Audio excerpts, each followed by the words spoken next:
how is the opioid epidemic affecting Arlington?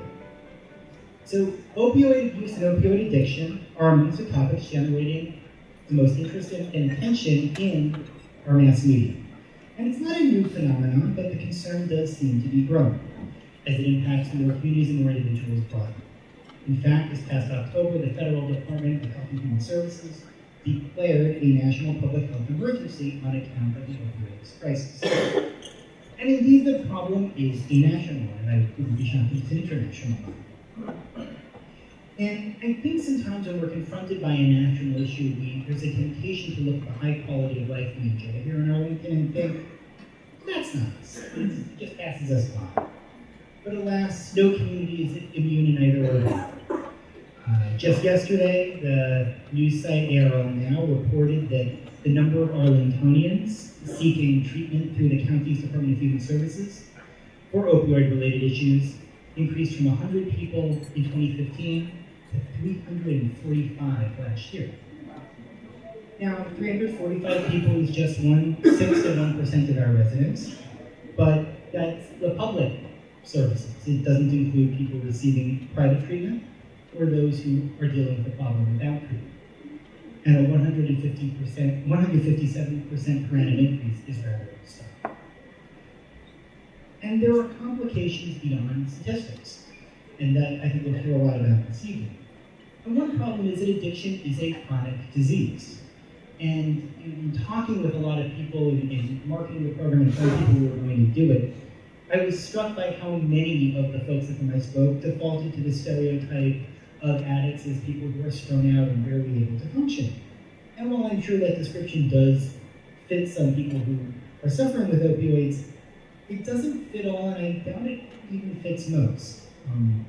Our speakers will address this with much more knowledge than I have, so I won't take up your time with speculation here, but I think when I think about addiction, I think about people I know who deal with other chronic diseases, diabetes, some forms of cancer, heart disease, chronic pain, and they manage, and often they're out and about doing fine, it looks like, but they're still suffering, and I think the same can be true for addiction. And, if people aren't always presenting, how do we help, how do we serve? Another complication is that opioids have a therapeutic use.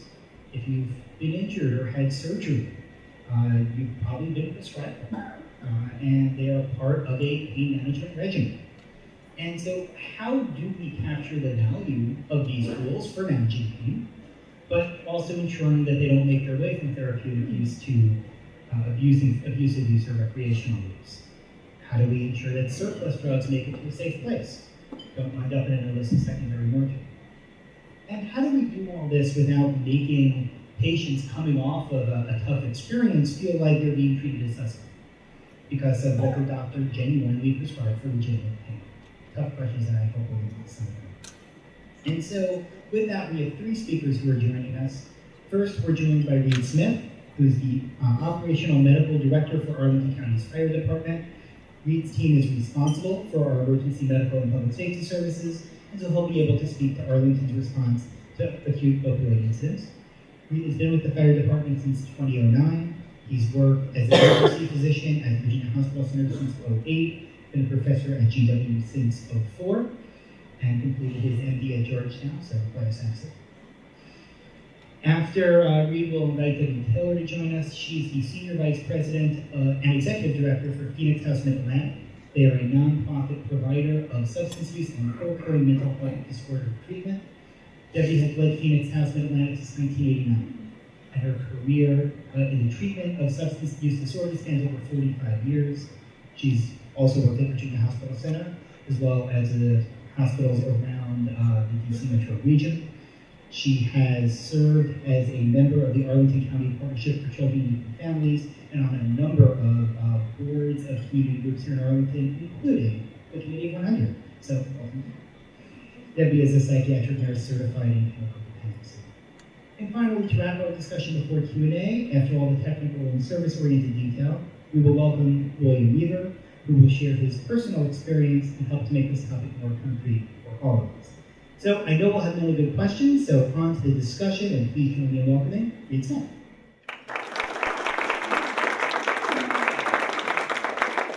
A couple things about me, just so you guys know. I am an emergency physician by training. I do work 1 day a week at the Virginia Hospital Center, so if you ever come to the ER there's a chance that I would be taking care of you. When I work at the Virginia Hospital Center, I am not working for the fire department. I'm working as a contractor. I work instead, my full-time job is with the fire department. I've been since 2008, so this is my 10th year. And I oversee all of the operations, the medical operations for the fire department. I am from the South. I grew up in, actually, Florida. But I speak like I'm from the Northeast, so I will try to slow down a little bit, but if I'm going too fast, just raise your hand, tell me to slow it down, okay, no problems.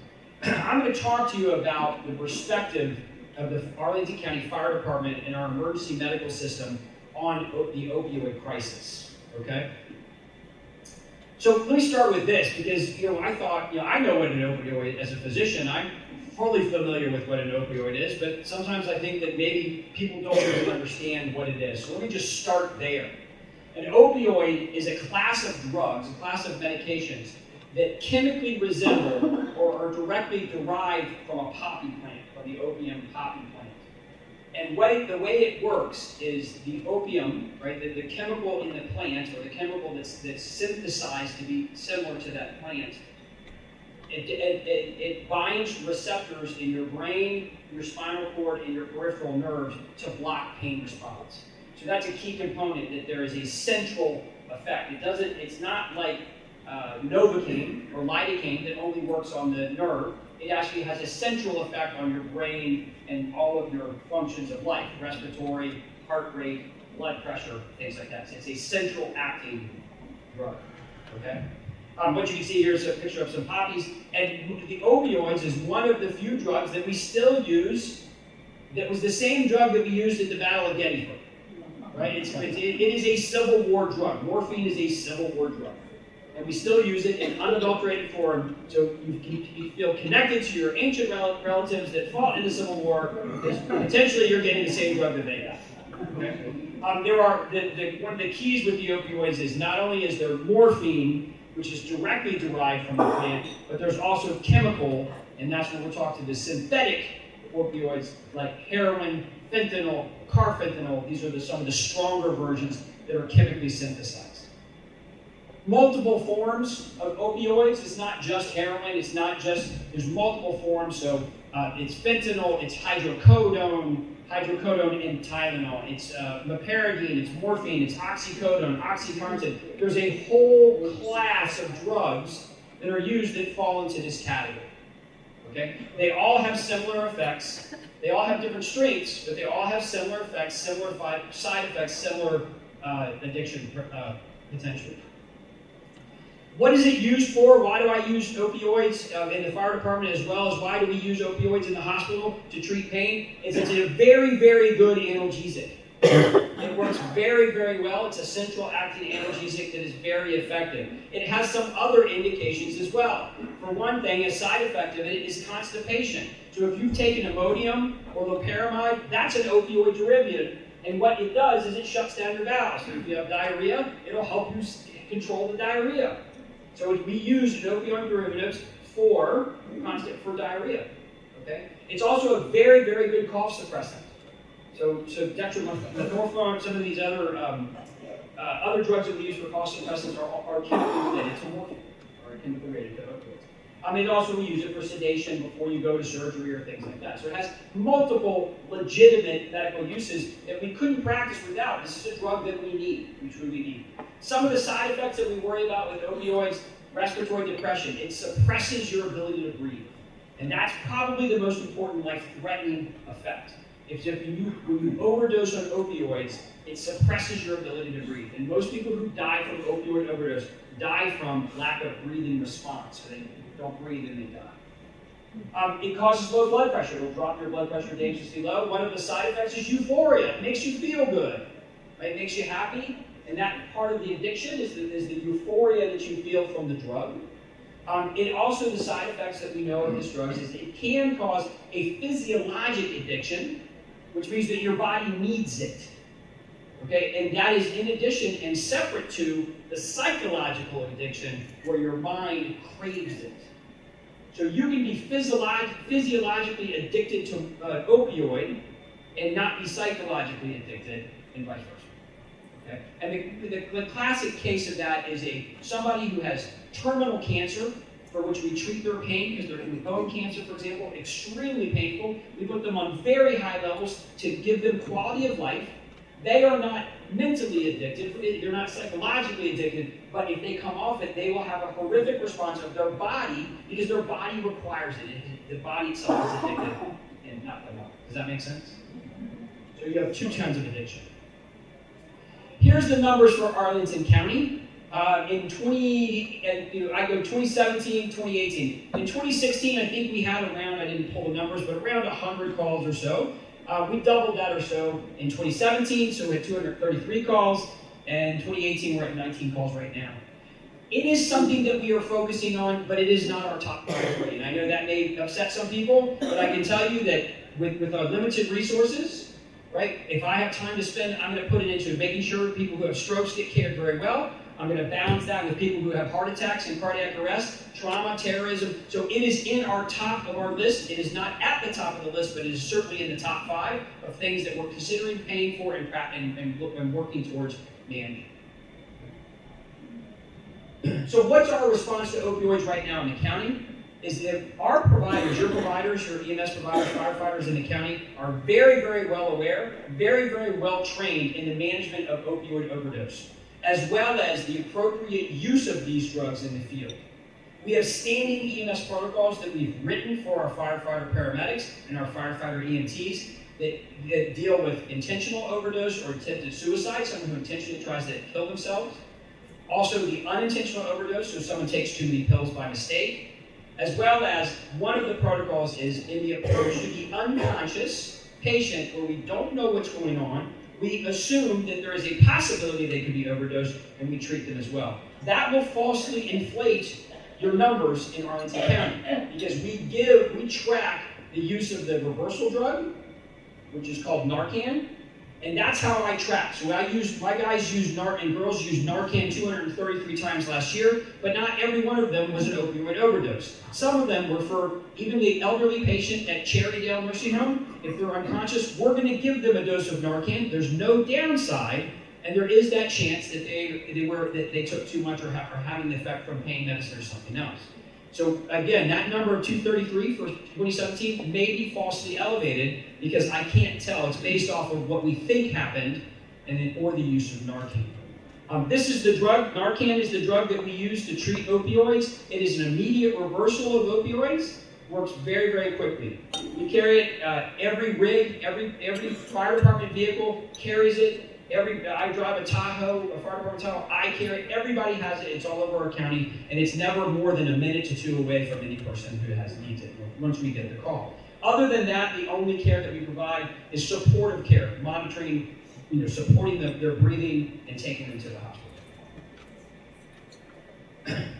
For interventions, from our perspective, there is no data to show that interventions in the acute overdose does any good. So if someone's overdosed and we're reversing their overdose and trying to keep them alive, that's not the time for us to say, hey, you have a problem. So what we do is we push that back on the hospitals and the rest of the psychological community to do that. However, we do a fair amount of monitoring, preventive intervention, training and monitoring through monthly quality analysis, through frequent calls, works with our police, monthly meetings where we look at everything and try to track. If we find somebody who's overdosed several times, we will intervene with them. We just do it on the back end. We don't do it in the immediate. Our primary focus when we show up to someone who's overdosed is to keep them alive and get them to the hospital. It's not just to stand around and say, hey, you probably shouldn't do this anymore. Right? So we do that on the back end. And then, we actually got a complaint recently that we gave somebody opioids who had a broken arm. And so I just wanted to address this because we do use opioids for EMS patients. Right? We use it every day for patients who have pain and need to be controlled. There is no evidence that says that the use of opioids to treat acute pain in the acute setting causes any addiction. And there's lots of evidence that says that uncontrolled or unrelieved pain causes some bad physiologic effects. So we are going to use opioids to treat your broken hip, your massive chest pain from a heart attack, your broken arm, your car crashes. We use it every day. Right? We use it in a very special way where we decrease the risk by blending it with other drugs. So we give a little bit of opioid with some Tylenol, a little bit of opioid with some ketamine, with some other drugs called multimodal approach, lower doses of everything, less risk of complications with good pain control. And we're working with Virginia Hospital Center right now to allow us to give Tylenol, IV Tylenol, which is a big component. Yes, ma'am. I don't know if you want questions now. Yeah, we will do questions at the end. Okay. All right. Let's get the big cane out.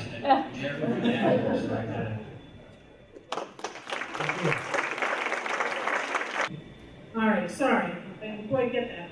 I'm Debbie Taylor. I'm with Phoenix House. Unlike my predecessor, I am a 10th generation Washingtonian. However, my father's family grew up in Arlington, went to WL, and graduated, so the roots of the family are very much in Arlington.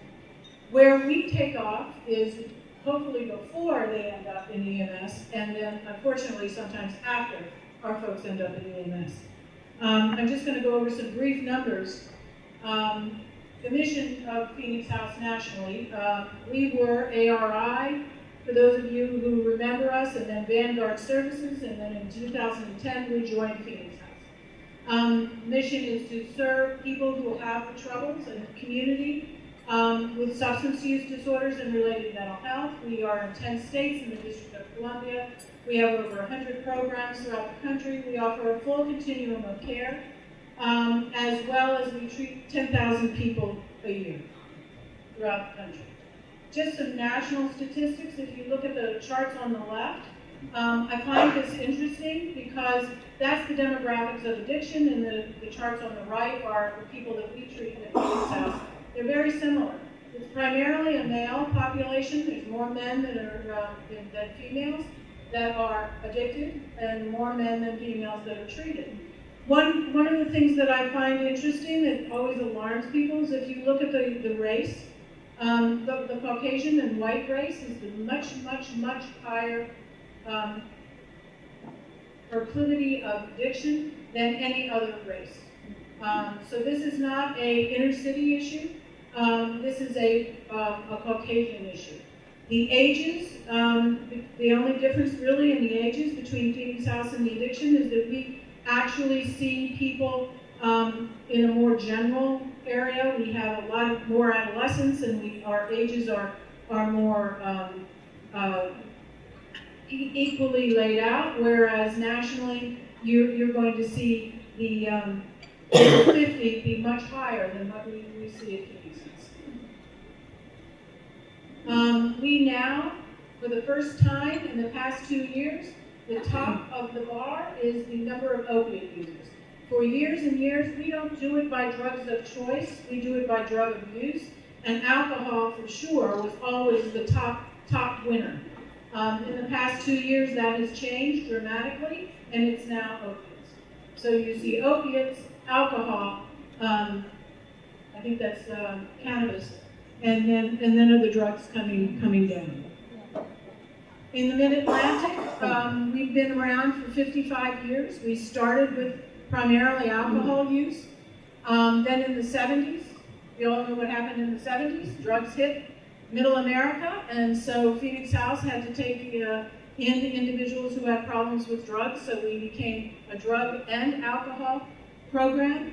We now have the full continuum of care for both adolescents and adults that goes straight through from assessment all the way through to individual and family therapy, and all of our programs are now located in Arlington and have been for a long time. What we're seeing in Virginia is some alarming numbers.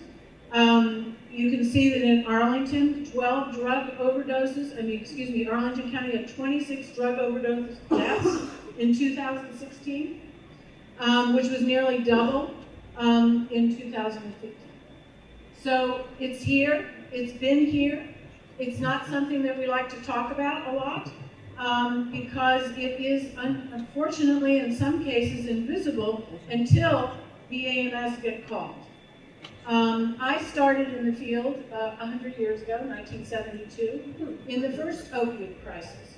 All right, so I was dealing with heroin addiction. That's what brought me into the field. It was very, very different then. The drug was very, very different. We didn't know what we know now. I watched people recover in a very different way. Underneath that horrible heroin user, who was this scary person, was this gentle giant that would emerge 3 or 4 days after they were off of the substances. That is not what I see today. On the very first slide that Reed showed, he had the bottles of heroin, fentanyl, and carfentanil. And if you saw in those bottles was the amount of granules that were that would cause an overdose, right, for heroin. So let's say you have in the bottle this much for heroin, okay? For the fentanyl, you have maybe 15 granules. And for the carfentanil, you have maybe 2. So the heroin that I dealt with was, you had to take a lot to overdose. You could manage it. There was a way to deal with that so that the quote-unquote therapeutic dose of getting high was not so close to the fatal dose. Now we have a situation where people are taking a chemical that will kill them without knowing it.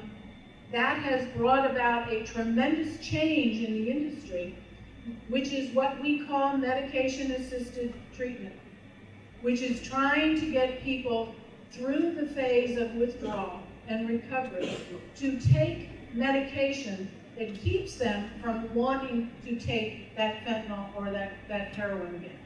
Suboxone is maybe a word that you have heard. I would say 3 years ago, we would get calls every other week of overdoses, accidental overdoses of people who have completed the programs and were going back out into the world, having been in treatment, and were going back to using their drugs and would overdose accidentally. It was constant. I have never seen anything like that in the 45 years that I've been dealing in this field. These were people who were well-intentioned, and they were doing a good job, hopefully, but then they had a slip. And it wasn't like a slip and they had a drink. They had a slip, and the drug is so potent that they would die. So we had to come up with a field. The field had to come up with a way of dealing with that, which is Suboxone. And we now actually prescribe that. And 63% of the people who come to us on opiate use are now under the medication-assisted treatment. My phone is not ringing anymore on overdoses. So I feel that we are buying the individual's time to be able to get their feet on the ground and to be able to get their brain refunctioning to be able to manage that. I'm very proud of that, but I'm still very scared because as Reed was saying, the amount of calls that we see, we have a crisis in our midst.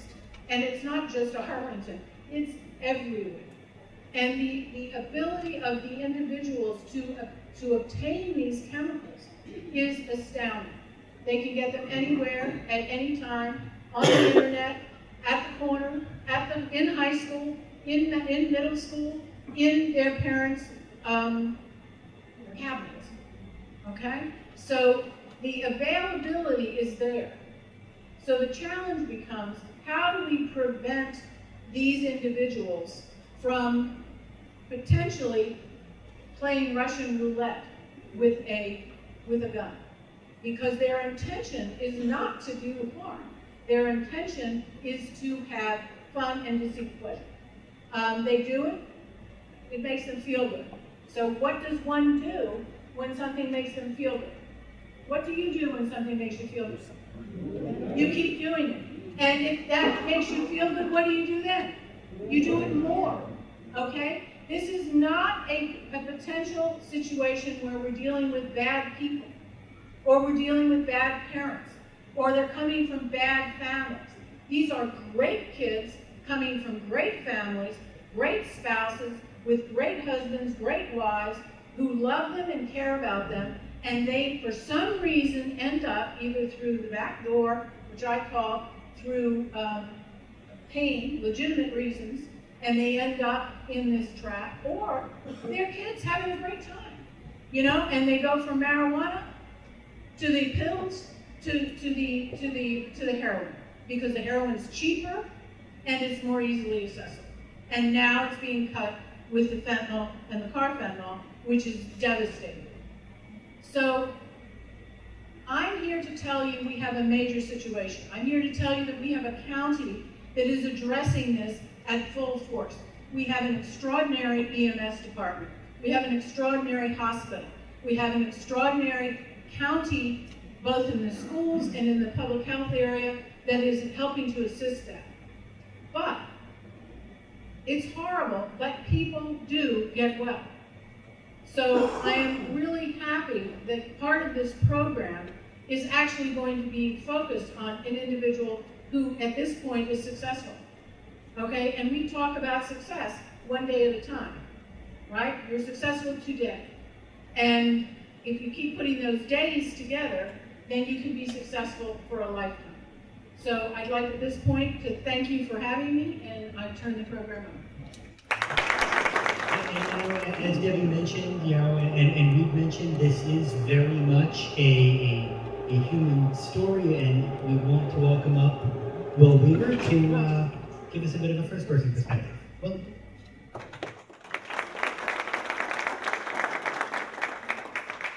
Good evening, everyone.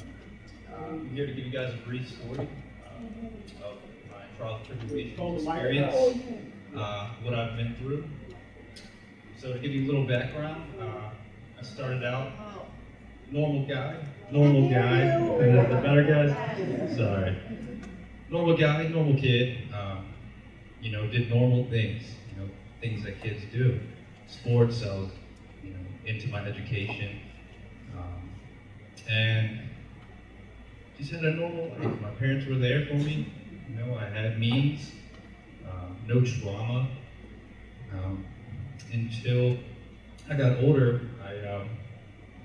I did dabble a little bit, I dabbled, never with any opiates. That didn't happen until I got older.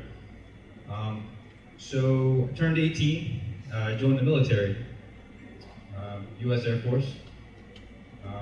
I trained to be special forces, pararescue. So my job was to jump out of airplanes and helicopters. I trained for months and months and months just to get accepted into the Air Force Special Forces. And then I did, and I was amazed I made it. Just to fast forward, during training, we have a year and a half of training just to qualify. And part of my training is actually jumping out of planes. And on my 47th jump, I caught some bad wind. I came down really hard and messed up my knee really bad, kind of blew it to pieces. And that started my opiate experience. Doctors gave me massive quantities of oxycodone, and anytime I needed a refill, it was there. I basically used it for about a year and a half from the doctor.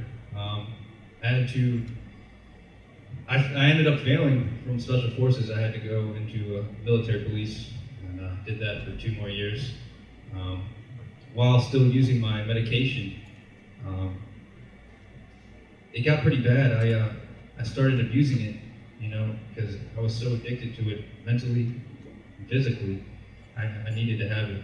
And as time goes by, I get out of the Air Force. I'm still using opiates. I was buying pills on the street because I couldn't get them from the doctor anymore. So pills were getting really expensive.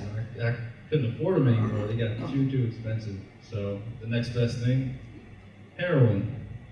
Heroin was cheap and very, very available, especially where I lived, rural Maryland. Maryland is basically the heroin capital of the world, the country. Baltimore is really bad. So anyway, I used heroin for about 2 years, and I sniffed it. I never put a needle in my arm. After that 2 years, it just didn't do anything for me, and needed to get the full effect. So the next stage is intravenous, using those needles. And man, after that, my life went down, spiraled out of control so quickly. I couldn't even get a grip of it. It was remarkable how fast things just fell apart for me. I mean, it felt like a matter of days. You know, things just went down. I started stealing from my family. You know, my mother, the person that's been there for me my whole life, I stole thousands of dollars from her. You know, I had remorse, but I didn't care. You know, it's hard to explain. It's just such a powerful substance. It makes you do things you would never, ever, ever dream about. And I did them anyway. And so, stole some jewelry, stole some money. You know, I ended up being homeless for a while. Nobody wanted to take me in at that point. I ended up avoiding, I had some minor charges in Maryland I avoided. Just kind of went on the run, so I just wanted to stay high and keep my opiate train rolling, so I kept on going with that. And I got so tired, sick and tired of the lifestyle I was living. I ended up, I had a friend that lived in Arlington, and I just wanted to get away, my girlfriend and I, for the weekend, and just get away from everything. And I did, and ended up just staying there for a long time. This is 2014, and I thought I tried to come out here and get clean. You know, I love the city, and I had a lot of fun. I had a lot of support up here. I got a job, I got an apartment really fast, and I was doing really well until that opiate called me and pulled me back in. And in a matter of weeks, I lost everything that I just worked so hard for, and I was back at rock bottom. Actually, it was probably the worst point of my life. It got so bad, I was stealing from strangers. I ended up catching a felony out here, my first ever felony, and I got a felony for grand larceny, and it was bad. I had nowhere to live, had no family out here.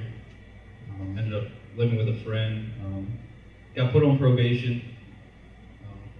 While I was on probation, I was still using the whole time, and ended up violating immediately. I went to detox twice, violated, went to jail, got out of jail, violated again because I couldn't stop using. My problem was I was looking for treatment in Maryland because that's what I know. Little did I know there was so much help here in Virginia, in Arlington specifically.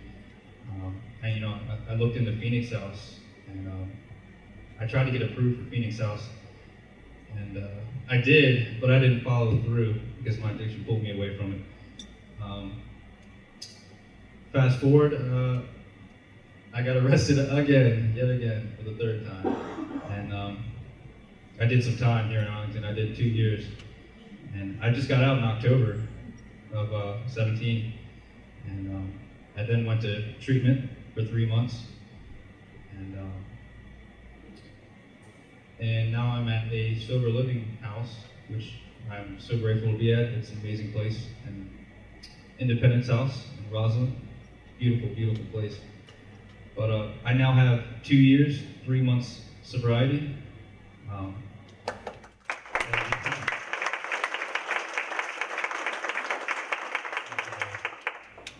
It feels great, and I can't explain how grateful I am to have sobriety again and want it and be free of those grips, those chains that controlled every aspect of my life, every thought in my mind, every bone in my body, every muscle, complete slave to that drug, and I'm free. as long as I do what I need to do, I have a lot of potential. I have a lot of success headed in my direction. But thank you guys for having me here. I appreciate it, and that's my story.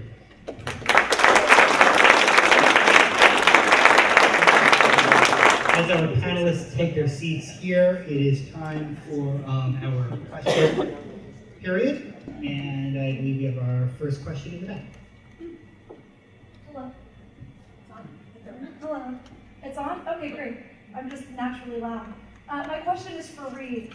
You said that habitual overdoses initiate a protocol that allows you to go to people's houses and kind of offer them resources on the back end. What do you offer these people, and how do you go? How many things does it take to kind of show that they are needing extra resources besides just the initial overdose protocol? It's a great question. So we have what's called a frequent users committee. And so those are, we track the amount of times we go to a certain address, and not by patient, it's more by address. It's much more difficult to do it by patient because people move around and other things. So we do it by address, and there's a marker that we'll look at on a monthly basis, and we see who rises to the top of their call volume. They've called 16 times in a month, and we address them. It's not just for opioids, it's for they've fallen, it's for they have chest pain, whatever it is. We invariably, that person is asking us for help, and we may not be, you're just showing up with an ambulance and taking them to the hospital may not be what they need. So at that point, once they rise to that level, we sit down as a group. It's the fire department, the police department, the hospital, the Arlington County Adult Protective Services, and the emergency psychiatric facility, social work. We sit down as a group and we discuss each one of these cases to try to figure out where the problem is. Do they need resources like a nurse coming in to help them out? Do they need food? Do they need company? We had one gentleman who was lonely, and we hooked him up with a local group that goes over and says hi and takes him for a walk, and he doesn't call us anymore. So, so we try to figure out what the problem is. So it's usually, we look at it on a monthly to 2 month basis. So 5 to 10 calls is when we're going to probably trigger it. But again, it depends on how it falls. And then what we do is we work with the county to say this person needs resources. We will send them a letter that says we're going to offer this to you, or we'll go do a personal visit with them and knock on the door and say we want to talk to you about your frequent use of EMS and your frequent use of resources. What can we do to solve your problem? Yes. You get a lot of cases such as this where the initial situation was an accident or minor use case. So they're put on Oxycontin or whatever it is, and it just continues on and on. But today, what do they do in order to wean? So on one of my slides, I had a chart that showed the rate of addiction with the length of time you're on medication. And there's a very strong correlation with the longer you're on oxycodone, the more likely you're going to be addicted to it. The cutoff is around 4 to 5 days. And so now the actually legislation in the state of Virginia has made prescribing rules for physicians that limit the amount of opioids that you can prescribe in any one city. So in the ER, when you come to the ER, in the past, we would give, I never gave very many, but some people would give 50, 60 pills and say, hey, that's a bad broken arm. Now we're limited to really about 3 or 4 days. And most of the time, we're not giving more than 12 pills. Which is good because we can't argue anymore. People don't get angry at us. This is the expectation. It's a law. We can't do anything with it. But that is written to decrease the addiction. After 3 to 4 days, if you're having so much pain that you require opioids, then we need to look at, again, what is your problem? Right? What we're masking the issue. Is it your cast is too tight? Is it because there's other things that are going on? You're getting an infection or something. We got to figure out why you're having that level of pain. And so that's how we're addressing it and this is not from an EMS perspective because we only see you once, but from the ER perspective, from the hospital perspective, that's our approach in the ER is to limit the amount of pain medicine and help you manage your pain in what we call a multimodal way. It's not just here's a bunch of Percocet, go home. It's here's a little bit of Percocet, I want you to take it in this way with, in addition to some ibuprofen. And then those two drugs together, and we're going to wean you off one. So we work a lot harder now with the patients. But you're absolutely right.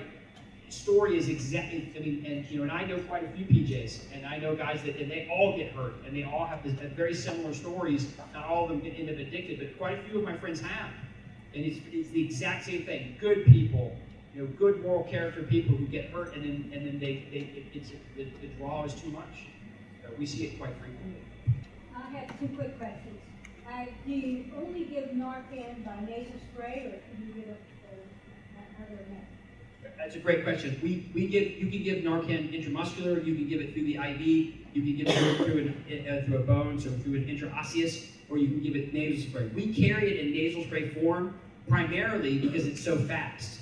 However, the backup doses, for our paramedics, they'll start an IV, and so we give both.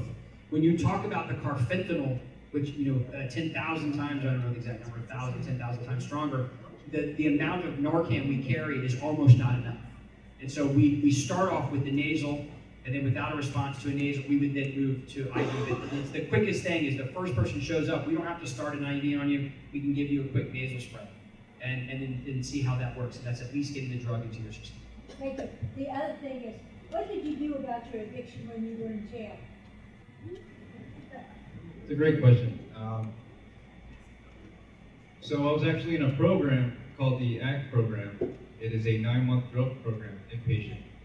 They're in the jail. So we're actually in a unit for 9 months where we're actually working on ourselves, trying to figure out our character defects, what makes us tick, what makes us use, and really work on ourselves. So before actually going to Phoenix House, inpatient treatment, I did 9 months in jail. But you didn't have any drugs to wean you off of that while you were in jail? No, ma'am. Cold turkey. Maria Shumbrady.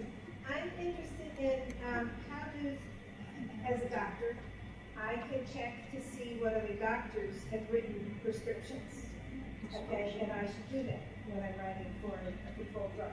How well do the hospitals coordinate between themselves? If somebody comes to me and is drug seeking, and I can shut them down pretty easily, and then they go to the emergency room at Virginia Hospital Center, what says they don't go to Fairfax or across the river? How do the hospitals coordinate? Another good question. The answer is hospitals don't coordinate at all. That's right. Right? So it's up to the individual provider. And so we see, so here's the thing. There's only so many hospitals. And we see, and when you come, and the behavioral characteristics of somebody who's seeking opioids is relatively clear. Occasionally you get duped, but most of the time we know. But we have the same access to the same database you do. The issue in Virginia is much more significant because DC, their prescribing doesn't talk to the Virginia prescription, and yet the prescription I write in Arlington, 5 miles away, can get filled in DC. So they can bounce DC, Maryland, all over, back and forth. But yes, we check the prescription database. Every physician has access to it, and so that's a routine thing we do. And I will see if you were in Fairfax yesterday, if you fill a prescription from, because I can see the provider. But if you wait and go to Fairfax one day and don't get that prescription, and then VHC the next day, and then you go to Alexandria the next day, you can easily get 3 or 4 prescriptions because the way the system is set up, because of HIPAA and these other these other issues that the government is forced upon us, we can't talk to each other. More questions? We'll go. Look at that. I have a question for Debbie. You were mentioning, especially like children start maybe with marijuana, then they go up. So my concern is then if that's the case and if the rate is going up, why is marijuana being legalized in all these states? That's a great question, and there's a lot of controversy around that. I think that was my last time I was here on a panel saying whether it should be legalized or not. What I said is my business will pick up. Unfortunately, my beds will be full when marijuana is legalized or normalized or allowed. I do not believe it should be criminalized. I do not believe that somebody goes to jail for doing marijuana, but I think it should be, I do not believe it should be illegal. Legal. One of the things that we see that I would like to mention that I did not say is that in addition to marijuana, we are seeing a high incidence of benzodiazepines being used as an anti-anxiety among teenagers. And when you look at the overdose numbers of opiate overdose, at the top of that are 97% of the opiate overdoses are also taking benzodiazepines, the anti-anxiety medications, the Valiums, the Xanax, the Ativans, all of that. We have got a serious problem with benzos that is coming out of the woodwork. And it's starting with young people who are being prescribed the benzos. So they're doing the marijuana for fun, right? They're doing the benzos because the doctor has prescribed it for them.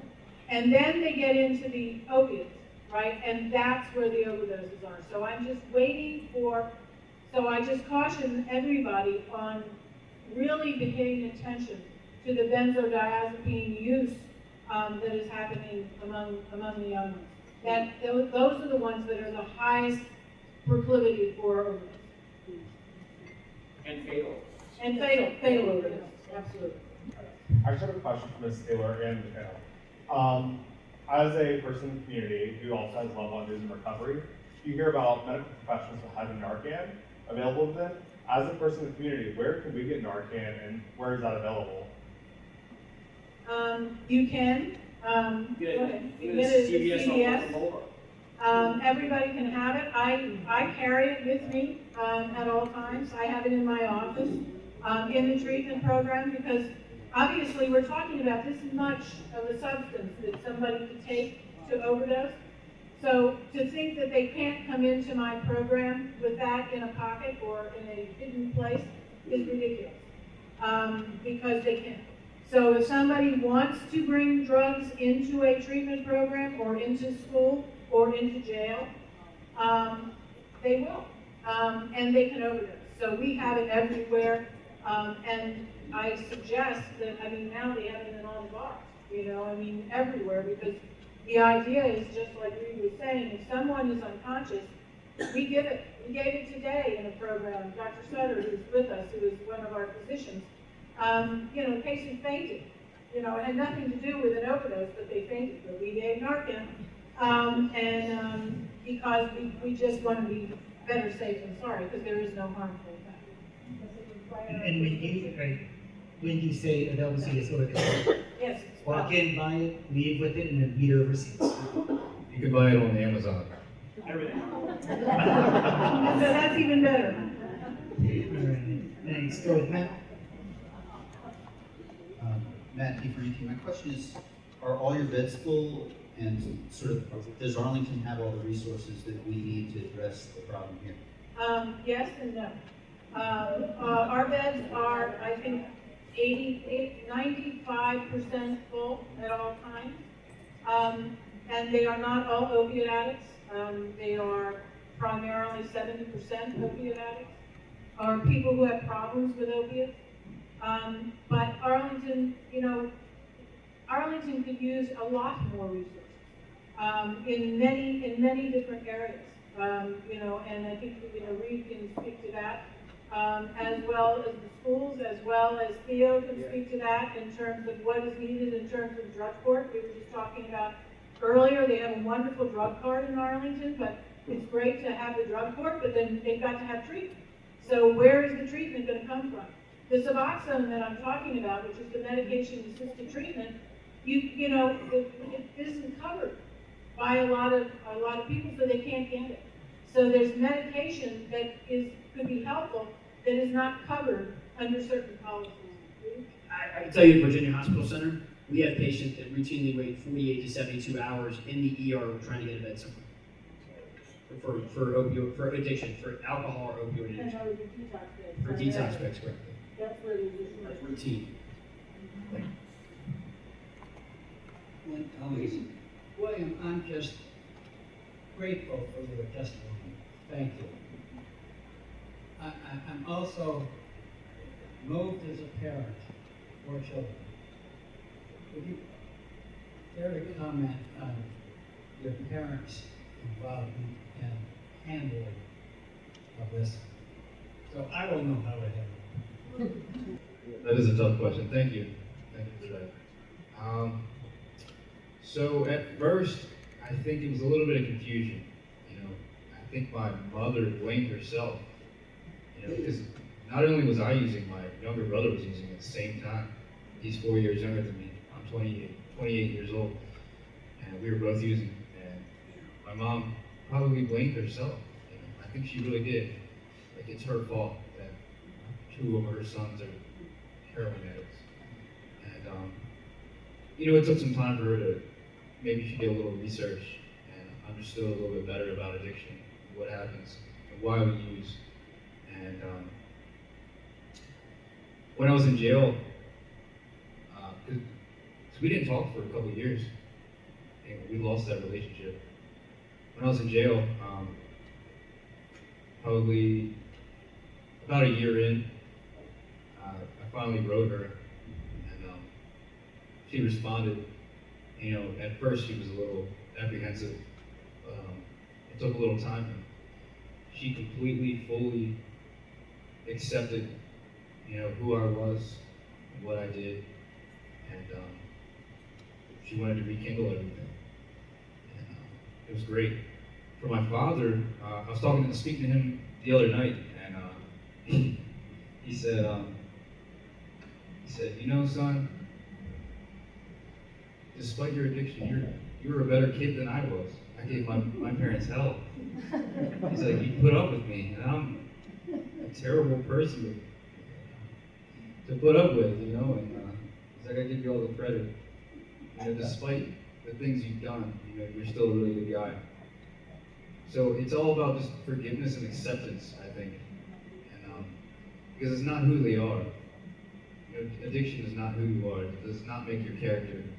You know, it's getting through it and who you can become after you get through it. I think that's what's important. We've got about 4 minutes left, so I'll beg brevity. Okay, my name's Alan. Recently I read an article that said something about a drugstore in West Virginia that had a supply of 43 readings or something. And the question that I have is, you mentioned some of the regulations and the results of problems created by the government, but how, except for government action, can anything be done? And what is the responsibility of the drug manufacturers to keep some kind of tally on who was probably abusing? I'm going to say that that's well outside the purvey. I mean, my purvey of expertise. You know, I can tell you that not all government regulations are bad. Some are very difficult, and they have unintended consequences. And the unintended consequences of the HIPAA law, the privacy protection law, it's a very good law, but it has unintended consequences that in certain cases make it more difficult to deal with things. I think that the drug manufacturers have some responsibility. I think the prescribers have responsibility. I think the distributors have responsibility. I think the citizens have responsibility. So I can't tell you what the role of the government is. I can't tell you how they got 430,000 pills in there or whatever it was, and, you know, and who should, you know. But I can tell you that it's not our state. You know I mean, it's West Virginia. So I don't know. I can't speak to that. Unfortunately, I don't know if anyone else can. Actually, there is some information on what brought about this epidemic that the CDC has come out with, which basically was the big pharma, with the introduction of oxycodone, going around to the hospitals and making sure that pain was considered the 5th vital sign. So that when I grew up, you're in pain. Oh, that's really tough. Take an aspirin, right? and tough it out. And it got turned around to the hospitals being rated on pain. Remember now you have to go in everywhere you go, say, what is your pain, 1 to 10? And when you're in the hospital, it's every day. And when you leave the hospital, it's every day. So the whole focus of the community became keeping people pain-free. And we did not realize at the time that 5 days would cause addiction to oxy. Before, we were talking about 3 weeks. You know, it used to be 3 weeks if you were on it. Now you're talking about 5 days and your body will become dependent. So we created this situation in the late 1990s and the early 2000s. And you are absolutely correct. And now I think the pharmaceutical company that invented, or whatever it's called, what they do with the drug, is not allowing, they will know, they are being forbidden to advertise to anyone again, so that they will not tell people to buy their medication. No more advertising for the oxy. And they're going back to the ibuprofens and the Tylenols, you know, and the extra strengths of the Motrin, you know, which in 90% of the cases works just as well. I can tell you that part of the problem was that reimbursement for hospitals from Medicare was linked to patient satisfaction and pain scores. And so the hospital had a financial incentive to give you medicine so you were happy, give a good recommendation. And even still today, we still do patient satisfaction-driven medicine, which has been proven to show that it uses more resources, costs you more money, and you have worse outcomes. And yet, you will always get a survey from every hospital, how do we do? Right? And if you say anything other than perfect, a physician's going to call you and apologize for your bad experience. Like, I mean, it has nothing to do with your outcomes. It's CMS, it's the government. That's where regulations go back. Right? All right, thank you. Wonderful Q&A, but that is all the time we have. I would like to say and ask you all please to join me in a big round of applause and thank you to our 3 panelists.